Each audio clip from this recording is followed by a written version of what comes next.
Welcome back to part 2 of this Padraig Amond special, the Podgecast. Back with Podge to ask some more questions. Is that okay, Podge? Well, thank you very much. This is TNT Sports' Adam Summerton, and you're listening to Three Fish on the Podge, Shirt. with the new, with the what we've been talking about the National League and the system, one winning it and the rest of it's playoffs. I'm assuming that you are in favour of the 3 up, 3 down that's been spoken about around the same time at the minute, and 3 going down from League 2 and 3 going up from National League. They're on about obviously bringing that in. Are you in favour of that or not? Yeah, I would be. I would be shocked if teams in the Football League would agree to it, if I'm being completely honest with you. Yeah. Purely because, and I know it was used, it used to always, obviously Accrington and Morecambe were 2 of the smaller teams in the league for years and years, but if they were fighting, above their weight budget-wise for years and years, it'd be very, very difficult for them to compete with the spending that goes on in the National League at the moment. If they were to agree to it, obviously Morecambe have gone down and they see how hard it is to go up now. They'd obviously be delighted if it did change to a 3 up, 3 down. Yes, it would, because look, if you look at the teams that have been promoted in recent years, they've all gone up and done well. No one's gone up and really struggled. I don't think there's many teams that go up and come straight back down. I would be for it. As long as it's obviously the 2 up automatically, and then the one going up, or the one going up to the playoffs, and keeping that playoff system there, because the lottery of the playoffs is amazing. I have to say I do like the one-legged playoff now. I think now that I'm not playing in it, I like the one-legged playoff. But I didn't like it a couple of years ago when we got beat by Bromley at Woking, because and again, I go back to it. That's another example of a team that you get one opportunity sometimes of going through. But definitely something I would be an advocate for. But again, I'd be very hard to see how so many of the National League teams, how many of the Football League teams, especially those who would kind of hover about in the lower regions of League 2 would vote on that. I can't see them voting for it. Yeah, I think one of the concerns of league teams is the governance structure down in the bottom end is not quite so hot, and in addition to that, the spending rules are different. So you could technically have National League teams blowing league teams out of the water, budget wise. Well, they have been for years, but then I suppose that the problem with allowing 3 of them up is 3 of them have to correct their budgets very, very quickly the following season, and if 3 go up, you might end up with the situation where they're coming straight back down the following year, or one of them might be coming back down because they can't correct their budget as quick as they would like to, and they're going to end up losing their best players because they have to adhere to the rules of the Football League then, rather than the rules of the National League, which are very, very different. So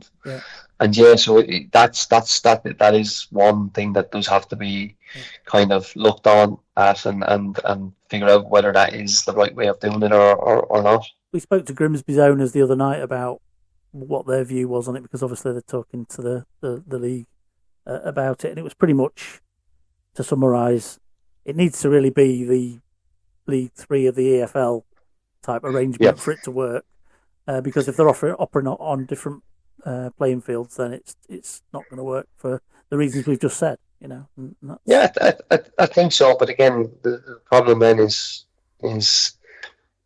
how do they go down one more level, and what happens?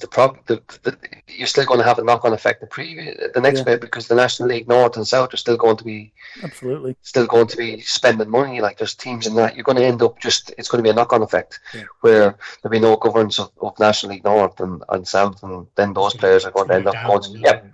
It's just going to step back one more level, and I get why you want to keep going, but it'll eventually have to stop somewhere. But the money that's being spent in some of those leagues at the moment is crazy, and the crowd some of the teams are getting is unbelievable, because you have some really, really big teams that are at that level. I remember playing against Hereford in my first league, our first year in League 2, and they're down in the national. Well, they're in the National League North now as well, because of where they're situated, and then what way does that work? Will it be 2 down, 2 up, 1 up from each league, or will 4 go down again, and it becomes messy then on that side of it. So you just look.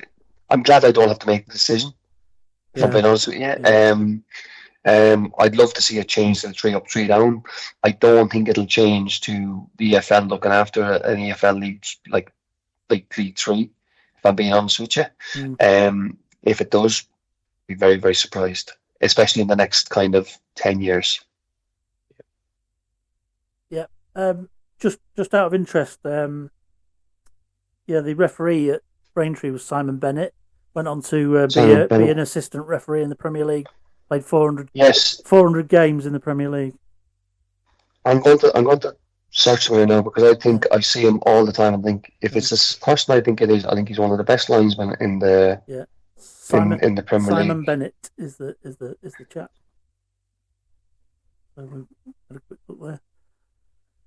He's definitely not in League 2 if he's good. We're struggling at the minute with quality of referees. So that's I think he is the best assistant referee I've ever seen. I think every decision, I remember for a long time after that game, every time I saw him in the Premier League, this was before VAR even came in, he'd put his flag up, and I remember thinking how close that was, and every decision he seemed to have spot on. And it's amazing how big, but then obviously it's funny that he was refereeing on the day, and now he's assistant referee, and he's just solely an assistant referee, and he's excellent at it. So I'm glad he was there that day. And there's a skill. There's the fastest people running at sideboards I've ever seen. They never take the if you look at them, they're just constantly sideboards running across the pitch. But I'm glad he was there that day, and again, I'm glad I praised him before I knew who it was, because I wasn't just saying it for the sake of saying it. Genuinely, interesting point. It's very good, and thanks for sharing that. And it comes on to we're promoted again. We're going back into League 2. Surely we're going to keep our main man up front, and before we know it, got to the bit, didn't we? We've gone. You've gone. Come to Hartlepool. We've got to the big bit that everyone wanted to get to. That there's not really.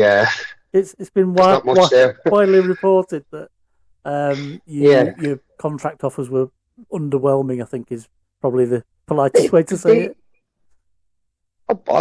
I think I'm on record of saying this before. In the January, I got offered a 2.5-year contract extension, and I just turned it down based off 2 reasons. One, I was in the middle of having the season of my career, and it wasn't a huge wage increase or anything like that. That was not that I was looking for a huge wage increase, but I had never scored 30 goals before that. I didn't, scored goals before, but like it was one of those. Sometimes you do have to cash in at times because you just don't know what. It's just short career, but then equally you just want to be valued as well. But the one of the big reasons I turned the deal down at the time was, and I said this to Paul in his office, I didn't want to sign a long-term deal at the club if there was no guarantees that he was going to be there.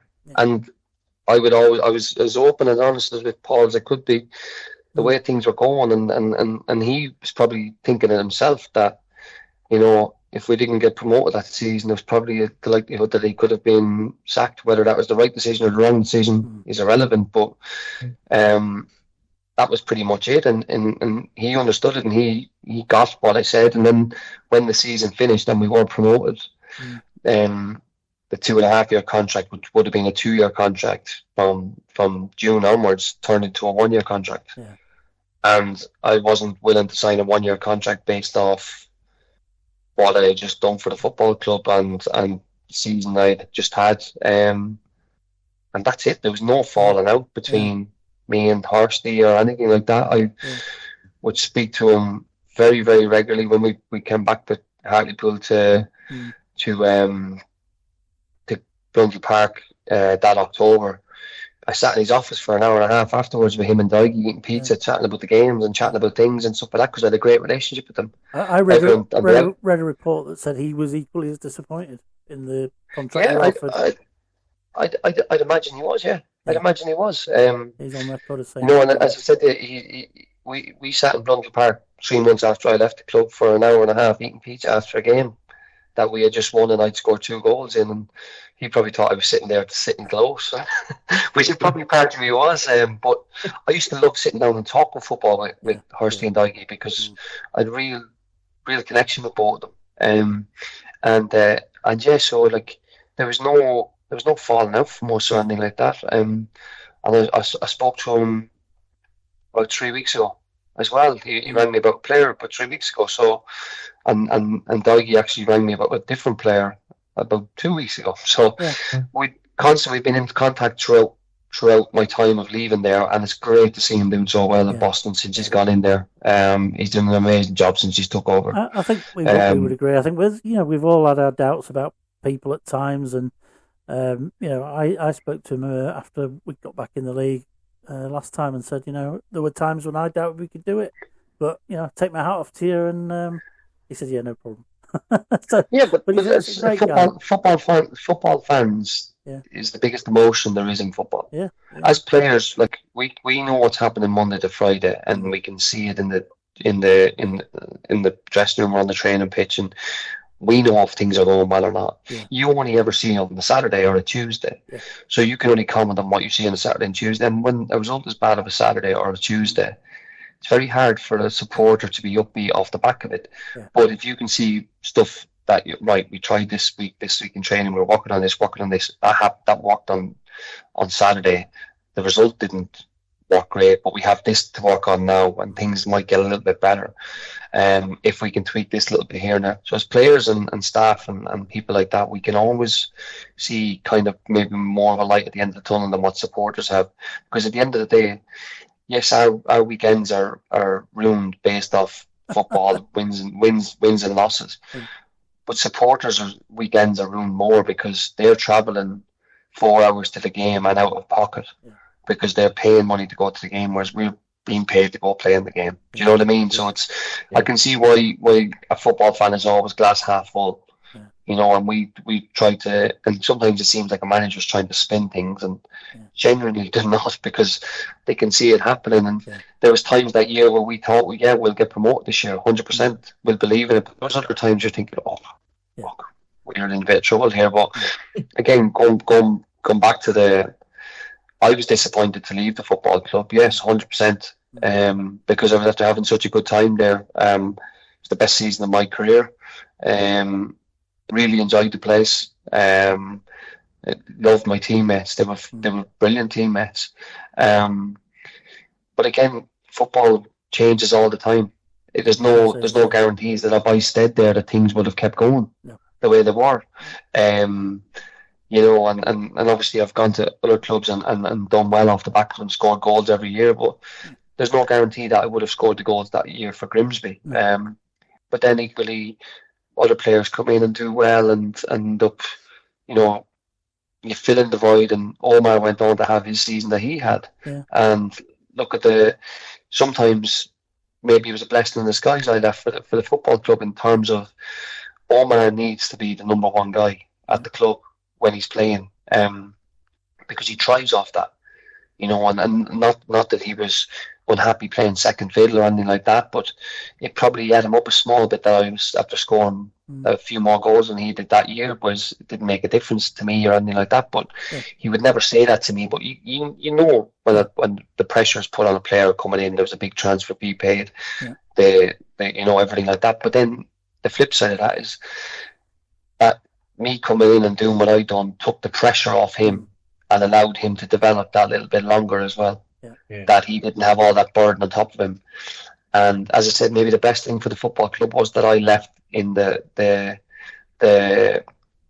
summer window, because there's no guarantee that Omar would have flourished the way he did if I had still been there, and the club wouldn't have got the money they got from him. Now, the flip side, it was everyone goes, we'll sell Omar, but you'll still be there. But it might not have been working for me, so I could have been moved on as well. Yeah, absolutely right. And as you say, there's no guarantees. I think one of the things that we probably look back on it as well is, with that particular owner, and we don't want to get into sort of details, we started to feel like we were heading in the direction of a Morecambe and with the kind of ownership not being as committed as maybe we would have liked, and that's probably rankles with fans more than anything. And certainly don't think it certainly didn't sully your what you did at the club. I think you were still well loved after you'd gone. We missed you once you'd gone, but most people realise the position you're in. Yeah, no, I felt that love every time I went back. One of the proudest moments of my career was that game for Hartlepool against Grimsby when I scored 2 and got a standing ovation walking off the pitch. Yeah, and that was very, very special. That it's very rare that happens in football. That's the only time that's happened in my career. That an opposition team is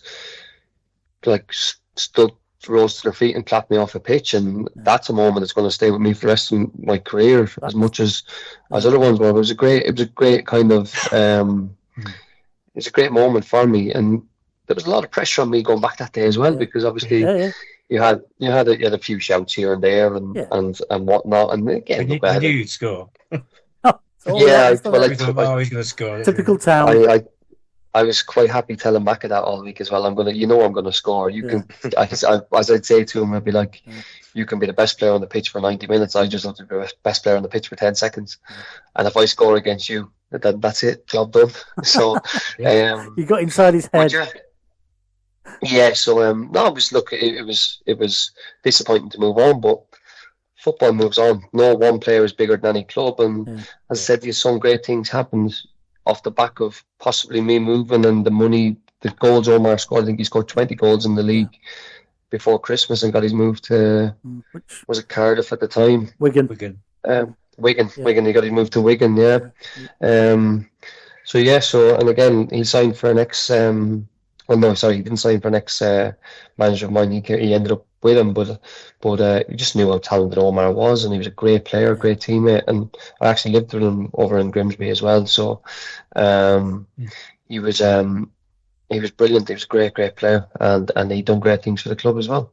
I was once away for a weekend in Birmingham with my family, and we'd been to some show at the NEC in the season, which is pretty inconsiderate when you think, and we're cutting back through the station on the way back, and out comes Omar in his Grimsby Town tracksuit. It's Omar, and strange places you meet people. It was like, yes, can we get a pic? He's right. like, you weren't expecting somebody to ambush him in the middle of Birmingham at 10 o'clock at night. So you moved on to Hartlepool. You come back to Blundell Park and break our hearts.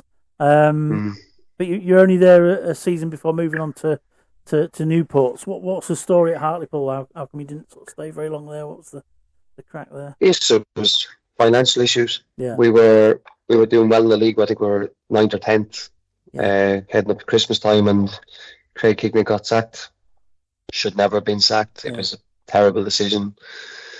But his hands were getting tied with certain things, with players that were at the club that were being moved on behind his back.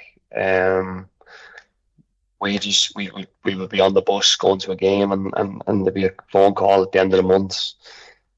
The captain, Trevor Carson, who was the player rep at the time, was trying to speak to the chairman. It's like, why wages aren't in today? Lads have direct debits coming out tomorrow, blah blah blah. Oh yeah, they'll be in by 5 o'clock today, and then 5 o'clock had come and there was radio silence, and not conducive to a good atmosphere and a working environment, is it? And look, we got paid always. We were just seemed to be late all the time, and it's just issues, and we had an unbelievable team that year and ended up being relegated.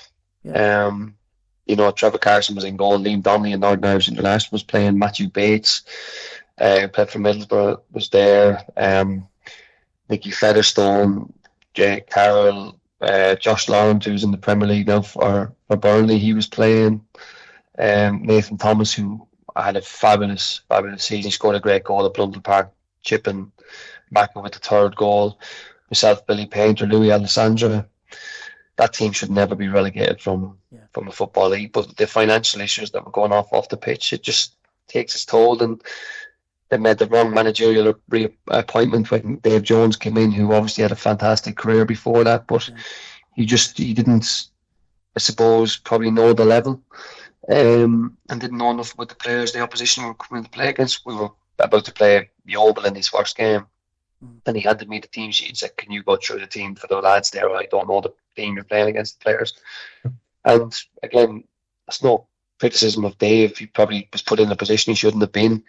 I know when he was at Sheffield Wednesday and Southampton, he done an unbelievable job in Wolves because he was at a higher level and probably had a bigger staff to work with, and he could manage that and manage the players. But he knew the players at that level. And when you're in free for all in League Two, as you probably know from when the time you got relegated from the Football League, when you were in free fall, it's very, very hard to get over it. No matter what you do, you can't get over it. And we just couldn't get over it. And Dave got sacked third with 3 games left of the season, 2 games left of the season, and it was probably just 1 game too late.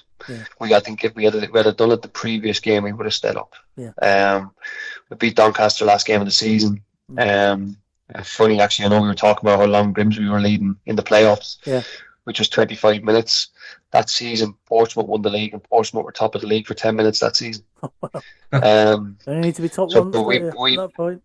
We beat Doncaster last game of the season to stop Doncaster winning the league, and then obviously Newport scored in the 93rd minute, Mark O'Brien for Newport against Notts County. And little did I know that goal would have such a knock-on effect for my career and how special Newport was going to become as a club for me off the back of that. And I went back in pre-season and I handed in a transfer request at the start of pre-season, just because I knew the issues at the club and I wasn't happy. And I said to the manager who came in, I felt sorry for the manager at the time, because Craig Harrison was his name. I felt sorry for him because he was after coming from TNS, where he was after winning 4 or 5 league titles in a row in the Welsh League, and they played great football, and he had ambitions of coming up to play lovely football at Hartlepool and get us out of the league. And I remember just saying to him, at the time, you just can't play good football and week in, week out to get through this league. It's too difficult a league to get out with one team going up automatically. You just can't. You need to be robust. You need to have the right players. And I said, I don't think we have them here, and I know how difficult it is, and I don't want to, I've proven in this league that I can, score goals, but I want to stay at the higher level because I believe that was the level that I could play at, so look, I ended up moving after I think 3-4 games of the season. Newport came in, and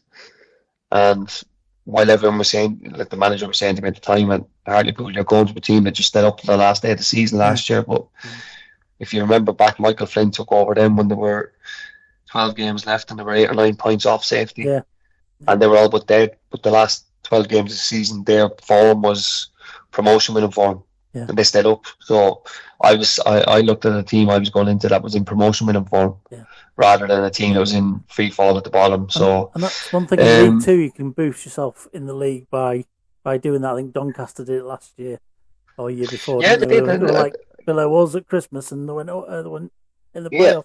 And if you look at League Two at the minute, Cambridge I think have won 6 of the last 7. Won 5 in a row and shot right up the league. Look at Boston in the National League with Hursty. They've got 13 points from 15. They've gone from I think 21st or 22nd up to 11th. And now they're in a promotion fight. Do you know what I mean? And a couple of weeks ago they were. And it can make such a difference. Saturday, Tuesday, those 4 games, you win 4 of those games, and you just shoot up the league. You shoot right up the league. One of my first years in the league at Accrington, York City were bottom at Christmas 2012. I think they were bottom at Christmas and ended up getting into the playoffs. They just went on like a massive run. And someone always does it. Someone always goes on a run just after Christmas and ends up getting themselves into those playoff spots. So that's the way I looked at it. Newport, I thought there's a chance. You were in good form. We're pushing for it. So you went to Newport and played over 200 games. You just missed out at Hartlepool by overlapping with Gav Holohan, a later son of ours, by a couple of years. But see, you'll know Gav from Irish football, I presume. Yes, no of Gav. Yeah, he's had a really, really great career. He's from not far from me over here. Again, I personally don't know him. Yeah. But I know that he was excellent for Hartlepool, and he's been excellent for Grimsby as well when he was here. And it's great. I've put him forward to be signed for us for the last few years at Waterford. Trying to say, look, get these lads in. These are players you need to target when they're coming back. So I always like seeing the Irish boys do well. And just come back to Hartlepool. Played a few games. Just gone back now. And hopefully he'll be able to hit the ground running up there again and do really well. Yeah. So at Newport, you became giant killing specialists. You had some really memorable nights with Newport. Tell us about them. I joke about it like I was like Michael Bublé. He comes out at Christmas in December, and I used to be rolling out to the media the first week of January. Here the FA Cup is coming. There's Podge. So it was great. Look, great memories. Again, today I've been tagged in stuff online. It's 7 years ago today. We played Man City, which was at the back end of our cup run, and that. So we got to play in some great games. Got to get some giant killing as well, which is brilliant, as you know, for the last few years, and beat some big teams and scored a few goals along the way, which was great. So it was brilliant for me. Lots of great things happened off the back of it, and it's been really good, and it's really given me a name, and really loved my time at Newport. It was excellent, fantastic club. Great people around, small club in the sense of community based as well and stuff like that. Even though it's in a big city in Newport, it's obviously in the heart of Welsh rugby down there. So, but passionate people involved. We had a great side. And really two of the best dressing rooms I've been in my whole career were the Grimsby dressing room and the Newport dressing room. And it's not often you end up in dressing rooms where everyone likes everyone. And that was the one thing that really struck me in those two dressing rooms, and it was brilliant. So would you say that's as much of a non-coincidence that they're both successful teams, that everybody manages to find a way to get on and work to the common goal? Yeah, you have to be like that. That's the way it has to be. There's no one thought of themselves as bigger than the team. Everyone was sacrificing themselves. It meant that the club would have a better chance of winning games and doing well. And if you got left out of the team, you supported your teammate as much as because if they were left out of the team, they're going to support you. So that's the way it has to be, I think, for any team to be successful. And don't get me wrong, there was times where we have our little falling outs in the pitch and demanding better things off other players, and you have to have that, but you're not doing it to fall out with lads or be personal against someone. You're doing it because it's the right thing to do for the team, and it's standards. You're dropping a small bit and you've got to do this, and that's the way it has to be. So it's probably no coincidence. The recruitment is huge in that, and to be fair, Hursty was very good at that. He would bring a player in, and if they weren't right for the dressing room, they'd probably move on very quickly afterwards. The same with Michael Flynn. He was excellent at that too. He got a real buy-in from the players, and that great camaraderie with between the staff and the players as well. Because when you're one of the smaller teams in the league, you've got to have that feeling where it's, again, going back to the Grimsby one, it's us against everyone. No one's going to hand anything to you because it's, you're never going to get a big decision because you're the smaller side, but you're going to get everything you earn, you're going to fight for. And we love doing that. We love being the underdog, and we were so close in two of those seasons of getting to the next level, and it's just a disappointment that we never did get to it. Yeah, and unfortunately Newport are in a bit of bother this season in League Two, and having a bit of a struggle. So yeah, it must be a shame to see your ex-team in that spot. Yeah, it's very, very tough every week seeing the results. The results that I look out for, not just saying it because I'm on the podcast, but it's Newport and Grimsby are the two two clubs that I look out for the results the most. Yeah. I'll always have a look and see what the other results for the other teams are, but the first two that I would go for would be those ones. And at the minute, set of results are decent and one set of results aren't great. You're probably happy with that one at the moment. You don't want to flip them, but I'd like to see obviously Newport get a few more wins. It's very difficult for them at the minute because obviously they'll have to restructure the club, the change of ownership, they've changed the model, and they're going down the model of looking for rough diamonds, and trying to polish them up, sell them on, and move them that way. But like many teams at that level now. It's very, very difficult to do it. But I just hope they can get it right and they can stay up this year and hopefully build on it for next year. So how much difference can a player or a manager that's been a player that's won the Premier League bring to players at that level? Is it two different worlds, or is it something that the guys can buy into because they know this guy knows his stuff and has been there and done it? Is that a factor in players reacting to a manager? I don't know, to be honest with you. Look, obviously I've not worked with Christian Fuchs at all or anything like that, so I don't know him. I don't know what he's like. I just know he has a difficult job ahead of him. Yeah. He's a really, really difficult job ahead of him, and I have to commend him for actually first of all taking the job, because it's easy to wait for a bigger job to come up, and we had it over here in Ireland. Damien Duff took Shelbourne. Obviously Damien Duff has played 100 times for his country, won the Premier League, and he really galvanised the team over here, and they won the league 2 years ago and done a brilliant job, and he bought into it massively, and he was all in. I mean, all in with Shelbourne. It was his whole life. It was all he talked about, all he wanted to do, and it consumed him. And yes, he can use your experiences of previously, but as long as you're not harping on back to them, and you realise that the level you're at is the level you're at, and you need to obviously try to get better players in, good players in, and to try get the team to just play for the badge and actually just doing what you ask them to do, but most of all get results straight away, because there's no point going in as a manager and you have a philosophy of wanting to change in things, and you want to be, I want to play this brand of football, I want to play. That's great, but you might only get 6 weeks. You might only get 8 weeks. If your results aren't right, you're going to change it, and that's the be on and all. If you go into any club and you don't start pre-season, you're already behind the 8 ball, because you have to get results straight away, and you haven't got time to develop your philosophy at that club unless results go correct, and then you can build and build and build and then get there. And there's a lot to be said for giving managers time. There's an awful lot to be said for giving managers time, Horsley's a great example of that. Give him time, he'll do the job that he came in and said he would do.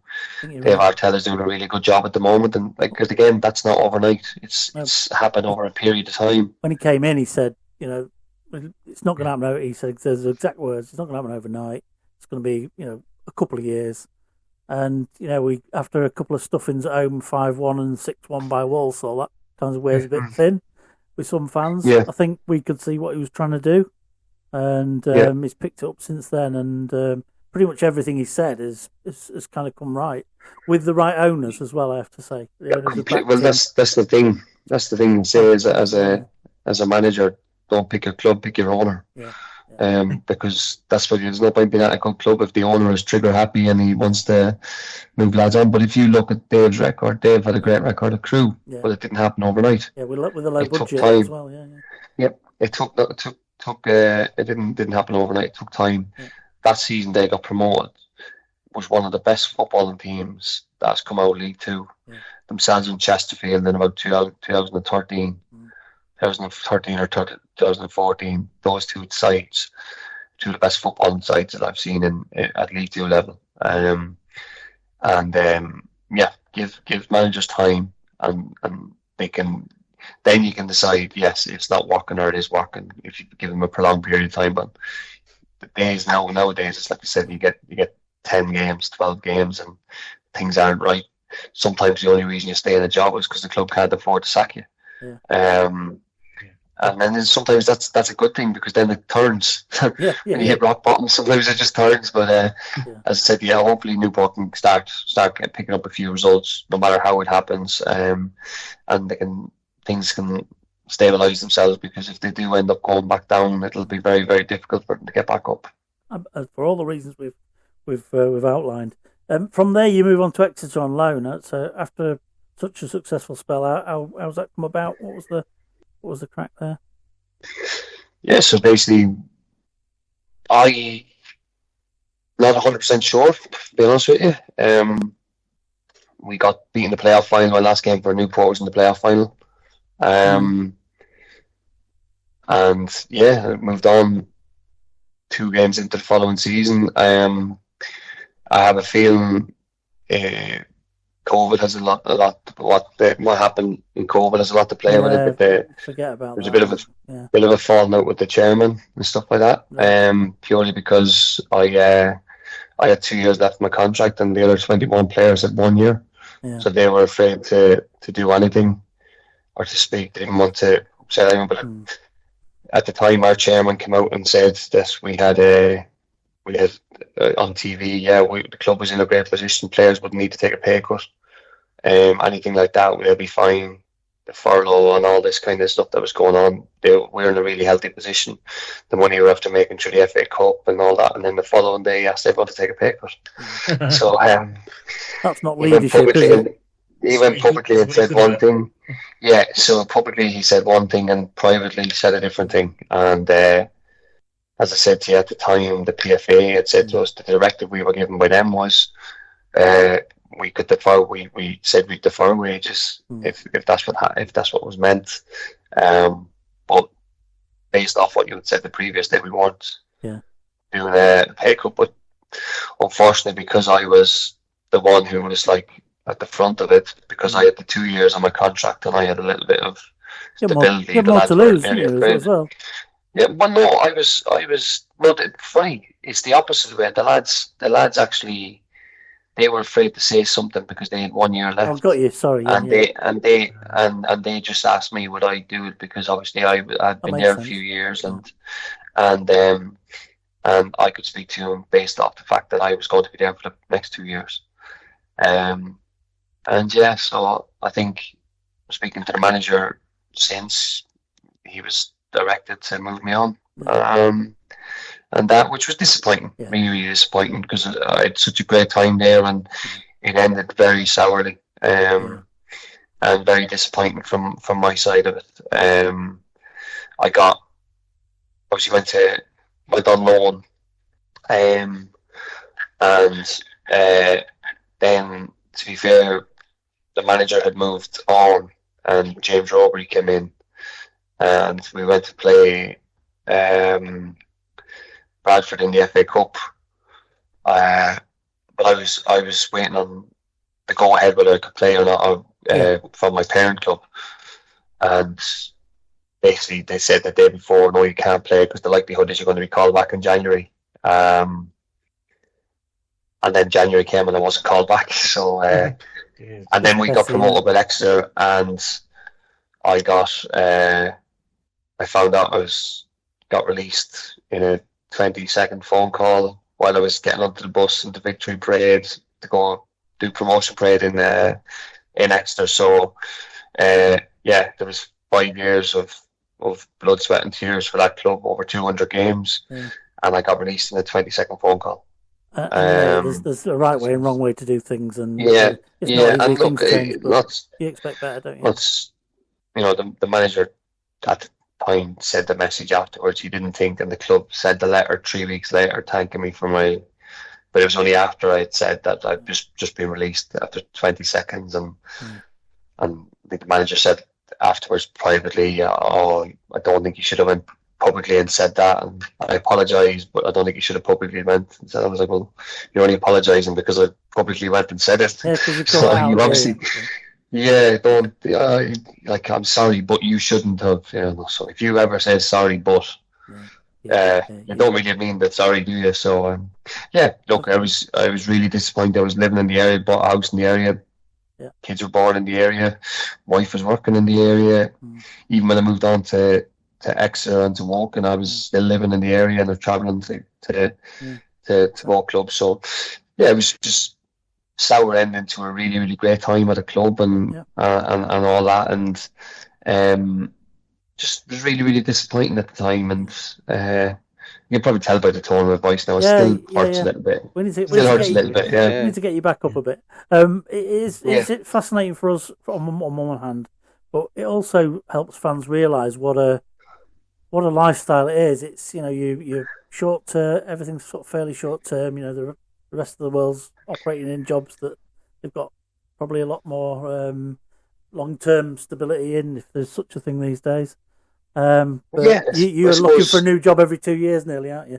On average. I heard an ex-teammate of mine describe it as you're a self-employed contractor, every year or 2 years you go out to try have work for a period of time, and that's it. Like and that's the way it is, and you have to try make the most of it, because it could be a 5-year career, it could be a 2-year career, it could be a 15-year career, 20, whatever it is. Like it's volatile. You're if you sign a 2-year contract, and after the first season, you're a hamstring injury away from being out of contract at the end of the year, with not many teams ringing you. And the be all and end all is when you're out of contract, if your phone doesn't ring, like if Chris Dyke doesn't ring me that day, God knows what I would have done the next day, because I was like going, because there wasn't many others that were in for me at the time. And I'd probably put all my eggs in the whole basket. It's a good job he didn't know about Kilmarnock. I know, but it's just funny how it does work out like that, and you just hoping things do work, but you can see the pressure that is on players sometimes when they come into a new club, because again, if you don't hit the ground running straight away, sometimes if the club is not right, you're swiftly put to the back, and then all of a sudden, if you don't play for 6 months and you're not injured, like why is he not playing? There's obviously a reason he's not playing, and then there's a character being questioned. Is it just the wrong fit of a player, or has he fallen out with a manager, or all the sort of stuff? And then all of a sudden someone heard that there was a falling out, or someone told someone, and I work with someone, and whispers grow louder and louder, and there might be zero truth to it, or there might be 1% truth to it, but it grows legs, and it becomes gospel then, and it's difficult. So it is really, really hard. Luckily, believe it or not, since I left Grimsby, every contract I've signed has been 2 or 3 years, even up to coming back here, and I've just signed a new 2-year contract in the last 2 weeks. So I've been very, very lucky in that sense. But I know a lot of lads who would be year-to-year contracts or whatever, and they don't know. They're just hoping things go well for the first bit of the season, and then they can, start to negotiate for the next contract, and you're just hoping that things work out for you. From when you left to probably about 3 or 4 years ago, until we came back up again and the new owners took over, we had players on year contracts, and we nearly had a new team every year. It was like a completely new team. Now we've got overlapping. I think probably only need half a dozen players to be either renewed or replaced in the summer this time, for the first time in a long time. And there's a lot more stability around the place. Yeah, and that's funny, because it can work both ways. You can sign a lot of duds on 2-year contracts and be caught in a situation. But you can, and that's Jesus. To be fair, he's doing a great job at the minute. But I remember the time at Grimsby. I remember hearing some stories and stuff like that. And again, that's a manager who's had a fantastic career as a manager, but the thing that rankles with us is he was prepared to work with our previous owner, but not the new guys who were kind of the good guys. So I was left us wondering a bit what was going on, but we can't say with any knowledge. Can't speculate sometimes. No, we can't. And you can have some sort of inkling though. He's publicly said, I know the Grimsby fans are angry at the way I left, but it's nothing to do with them, and they'll never find out. Basically, so. Fair enough. That tells us everything we need to know. Okay. So you you went on to Woking. Did well at Woking? Great. Yeah, great 18 months there. First year again, we were so unlucky. We were, I think, second in the National League for a long, long time. They're one of those clubs that's always been sort of bubbling under, just sort of, been a great cup team over the years as well. Yeah. Sorry, I think we were third because that was the year that Wrexham and Notts County both had 105 and 109 points. Yeah. We were third at one stage and we were about 35 points off them. It was crazy. But yeah, they look, they were two special teams that year. But we had a fantastic time and got to the playoffs and just fell short. Again, really, really good squad, good experience in the squad. Scott Cuthbert was there, Luke Wilkinson, myself, Josh Casey, James Daly, youth that was there, good players, and just fell at the final hurdle, and then couldn't get going the second season.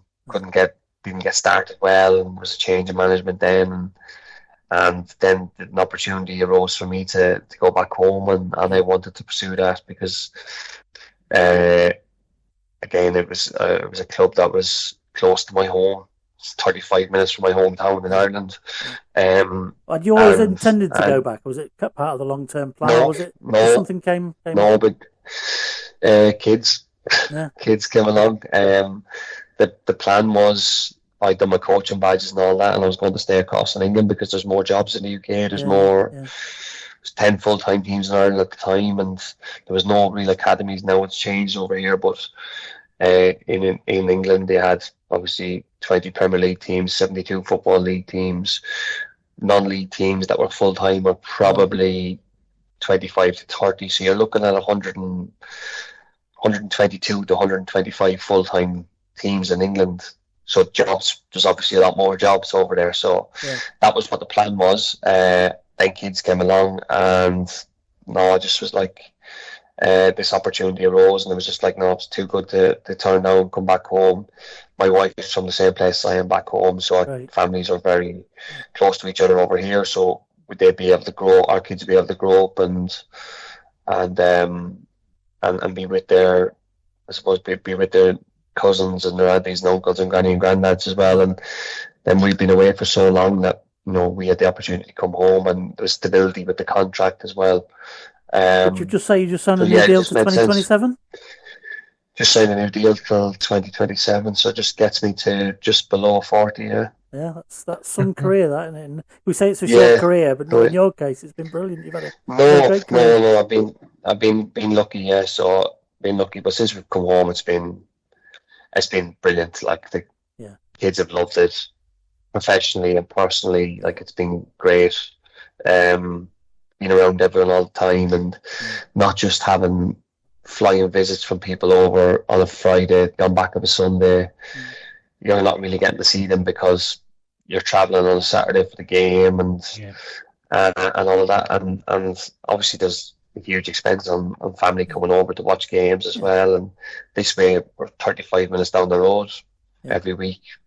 I've been inundated with ticket requests for people, which I love. Kids get to go down and watch the games. They're loving it. Little fella, a little boy, Owen, is 5.5, and little girl is 2.5, Nisha. And Owen is really mad into football now, so he's been he's loving all the games. But it's funny because he looks through the way of my career. He looks at all the teams that I've played for, and he sees all the jerseys here at home, and he says to me, I want to play for all the teams you played for, but I want to play for them in the order you played for them. So I'm like, he thinks that's the way it works, and he has to go through the order and start at Shamrock Rovers and go to all the clubs along the way. So he's really getting big into football now. I'll take some lining up and a good agent, won't it? Yes, yeah. So I just we're just getting word on the data. Is as a 5.5-year-old, he's on track. Well, he's left-footed, so that's always half the battle. Because left-footers are at a premium. So absolutely. So being back home now is brilliant. We love it. Are you a competitive dad? Do you put him in goal when you're in the garden?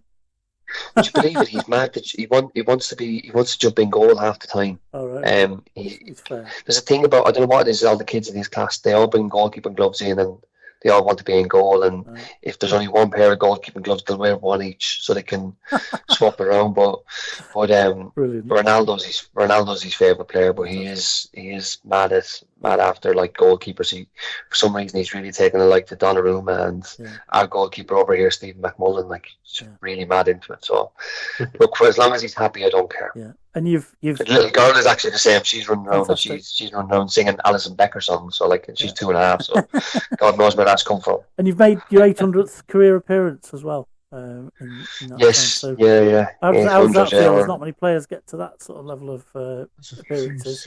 Must be something you're proud of. It was brilliant. Yeah, it's a great milestone for me. A great kind of personal achievement. Yeah. I know it'll probably mean a lot more when I finish football and I look back on it all. Absolutely. But obviously I know I'm getting older and stuff like that, and I was reminded very much so 2 weeks ago when we signed a new player, because it's the first time I've played with a player, their dad and him. Right. So so that was the first moment. So Keane Barrett just signed on loan for Shamrock Rovers, and when I was at Shamrock Rovers when I was younger, I played with his dad Graham, who used to be ex Arsenal and Coventry player. So so it's the first dad and lad I've played with. So I'm well aware that I'm getting on in age, and once you hit those numbers, 800, that's great. But you get brought back down to earth very quickly when you're sharing the dressing room with someone's son that you once played with. You're only as old as you feel. You keep banging them goals in. Yes, I'll try. It's great to see you doing well for Waterford, and I think probably we'll look out for the results now. If we could indulge you one more thing before we end up. We've had you for nearly 2 hours. We have had you for 2 hours. Yeah. We can apologise and thank you for being so generous with your time, because it feels like we've been talking for about 20 minutes. Yeah, no pressure, Podge. I've asked Dizza the same question and he was umming and ahhing on it. I'm going to ask you a five-a-side team that you've played with. So I'm going to give you goalkeeper, a defender, two midfielders. That can be either centre mid, park, or a winger. And then one striker that you've played with in your whole career, and you've got to pick one for each position. Yeah. Oh, okay.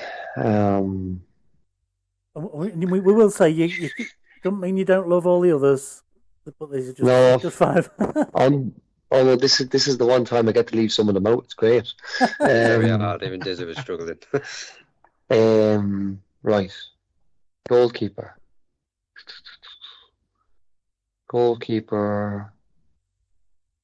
Trevor Carson is definitely up there. He was at Hartlepool, Northern Irish International, played with Motherwell as well, Sunderland.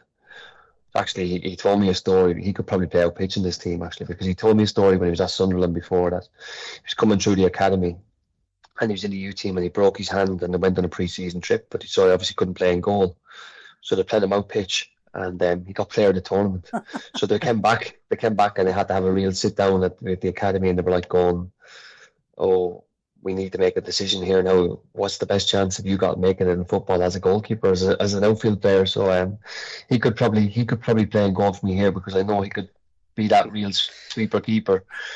So apologies to James McKeown there. What was the Sunderland lad's name? Trevor Carson. Yeah. Trevor Carson. So he played with me at Hartlepool. Not McKeown. No, unfortunately not Macca. If it was on a night out, Mac would definitely be there, but not. Is he first? Is he first to the bar? No, he's very tight. He's very, very tight man. First out the taxi, last to the bar. Yes, last to the bar. Yeah, but no, great lad. But Trevor would probably be the goalkeeper. That's. Thinking if I've left someone, I could have left someone huge out there now. But anyway, it doesn't matter. He's gone now. Trevor's in. Defence.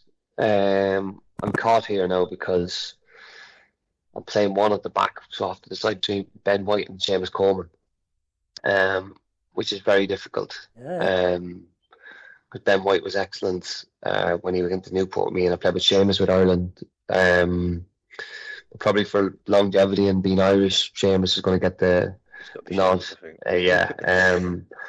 But yeah, Seamus had an unbelievable career. Great to see him do so well. Coming over to from Ireland and being at Everton as long as he has been, and such a stalwart for Ireland. He's been absolutely amazing. So Seamus Coleman. You'd trust him in your five-a-side team, wouldn't you? Well, he's got the captain's armband on. He's there without a shadow of a doubt. You got two midfielders, like a centre of the park or a winger. So Pizzi Fernandez, who played with me at Passos de Ferreira, played for Portugal and Benfica as well. He was Benfica captain for about 4 or 5 years. So just quickly at the story on him, he was on loan to us from Braga, and coming up to the January transfer window, the sporting director took me out for food, and he was telling me, we have him on loan, but we've agreed to sign him on a free transfer at the end of the window, just as long as no one comes in with a bid for him. Braga have said we can have him, blah, blah, blah. Anyway, fast forward to the last week of the window, we're playing in the Cup against Braga and against Sporting Lisbon. And over in Portugal, you were allowed to play against your parent club. So anyway, they're leading up to the game. I think he scored 4 goals in the 2 games, and they were like, "Well, he's not going anywhere. He's staying on loan, which is between now and the end of the season. But he's going to be a brag. We're not giving them to you for free." Anyway, last away game in the season, we played Porto away from home. That 3-3 draw. We were down to 10 men, 3-1 down, and he scored a hat-trick. And then he moved to Atletico Madrid for 25 million about 3 weeks after it. So he went from going on a free transfer to us in the space of 6 months for being sold by Braga for 25 million. What was his first name? Pizzi Fernandez, Pizzi. So he was there. He's a brilliant player. He's a great finisher, great on the ball. Did you assist him in one of their goals in your last game? Yeah. I gave him, it's the greatest assist in the history ever. I gave a 2-yard pass and he smashed it in from 30 yards. You clearly did all the work then. I done all the hard work. So now we need another midfielder and we need a striker. Well, you've blown your budget if he's 25 million. He didn't tell you got a budget. Well, I'm in big trouble here because I definitely won't be able to afford the next one. But I'm trying to figure out, do I play him in midfield or up front? He's like a winger / striker. Versatile. Antoine Semenyo. Yeah, probably a winger, to be fair. Yeah, so it doesn't really take much to explain how good a player he is. He came on loan to Newport. He was unbelievable. Such a humble man. Excellent player. Left foot, right foot, didn't make a difference. The strength of him, Jesus, he was so strong, so good. He'd shift the ball either way and hit it, and he's just really, really good. Love playing with him. This is the first 5-a-side team we've had with such name dropping, isn't it? It's and obviously blown away already. Antoine's obviously doing really well now. Was he better than Disley? Like for like, there were. See, Disley's out on loan somewhere. Just a small bit better than Dizzle, unfortunately. It's just brilliant. And look what he's done since he's gone to City. He's been something else. That's one of the things. Can he slot in? Will he play? Can he slot in? Can he do what he's doing for Bournemouth? Absolutely, yes. It's already. Yeah, of course he can. Jesus, he's doing it already. They were. That's a good first 4 anyway. Well, if your striker can't find his feet, then you've got Semenyo behind him just waiting to pop up the breadcrumbs, haven't you? This is it now. So I'm trying to think striker wise. Who was there? That's why I was humming and hawing, trying to see, because I could push Anton up front if I could find another midfielder as well.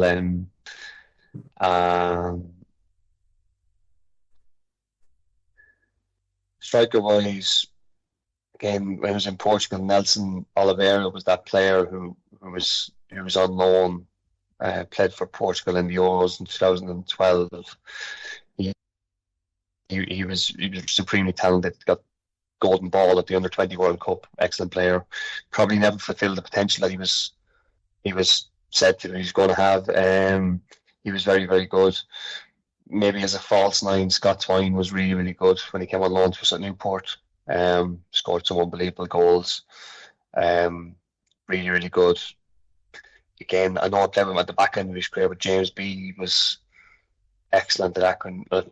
Maybe he wasn't excellent for Accrington, but as a player, we all know what sort of career he's had. Yeah. And Omar was really good as well. Omar was excellent. Jamil Matt, I probably had the best partnership as a striker in my career, in terms of both of us knew what we were doing. It was a difficult one. I'd always throw myself in, be really selfish. Because I don't want to leave anyone else who could do that. But I could probably push Antoine up front and play Scott Twine in midfield, maybe, or something like that, and go that way. So I'm probably leaving a glaringly obvious one out now, and it's really annoying me. That's football, Podge. That's football. Yeah, I know. But it'll be one of these. I'll send a text message. Send a text message in about 20 minutes time, going, "How did I forget about this one?" Well, probably the biggest name in the lot, but anyway. Just trying to get you, because you've now switched your players around. I feel like Ruben Amorim moving me little bits around the board. You got your magnets. That's not too much of a digger. We probably started the end of him, unfortunately, didn't we? Yes, you did. I love that song. I love that picture that was taken. The exit this way. Yeah, I think John Tondor took it. It's great photo. Yeah, and the next, there's a sign in the saying, exit or something, isn't there? And then there was the other one doing the counters on the positions. Podge, I'm sorry, go on. There is one more position that you need to fill. Manager. Yeah.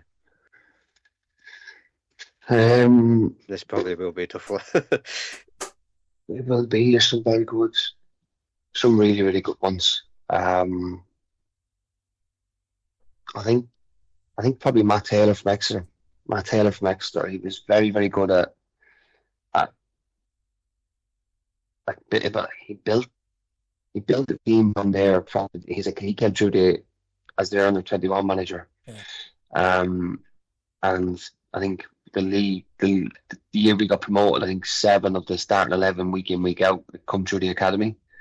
And he had built the way that he wanted those lads to play, and he had a system, and it was perfect. And he was very, very good. Again, I think Hursty was brilliant. I think Hursty was really, really good.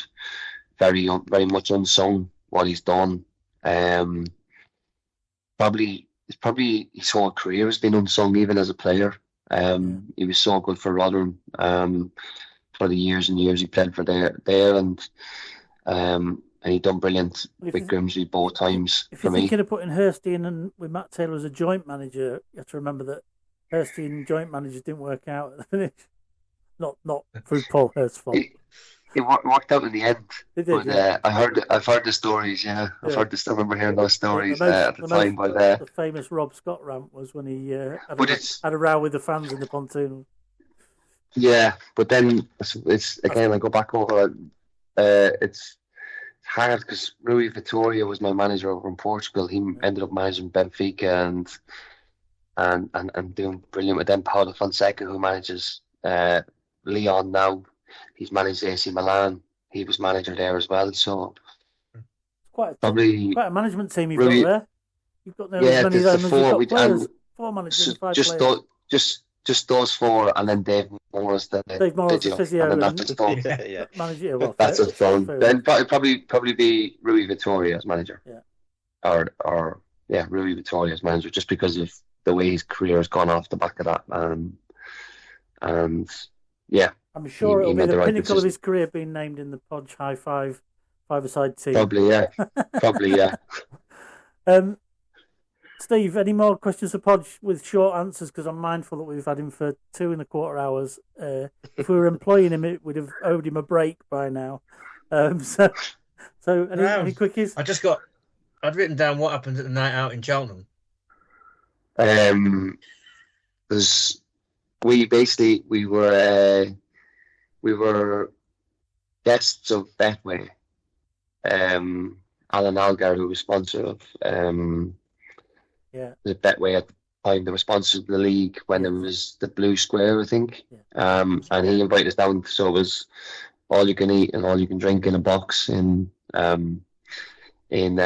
Cheltenham, and Sean's dad came with us, and Macca's dad was there as well, and we were there, and actually Stacey Disley was working down there, and a lot of my family were involved in horse racing. My grandmother was the housekeeper for Willie Mullins for years and years, until about 2 or 3 years ago, and she sadly passed away last year. But we met.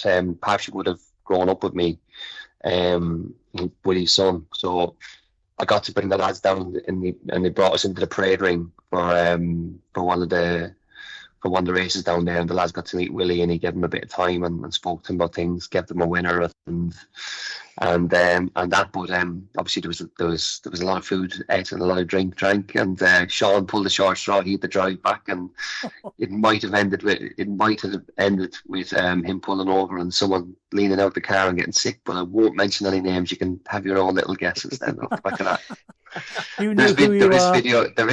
There is video evidence of it, but the video evidence will never see the light of day. Oh, there you go. Rossi, anything else from yourself? No, mate. I think I'm all questioned out. You're all punched out here. I am. I've done my five-a-side and my manager. That's the best bit about it. And Podge answered him really well. So, Podge, it's been an absolute pleasure. We better get you away so you can get back to your family if they're not already cross with us. But we've really appreciated it. We'll probably have to turn this into a 5-parter or something like that. But it's been it's been an absolute pleasure. Well, one thing like I've never been accused of in my life is not being able to talk. So pleasure of being on, lads. Thank you very much. I really appreciate it, and it's been great to go back through the memories. I tip my hat to your football knowledge. You're clearly a football man who knows his stuff as well, which you've got an encyclopedic knowledge of the game, and that's something that we're privileged to tap into. So thank you once again, Padraig Amond. Pleasure. Thank you, lads. Cheers.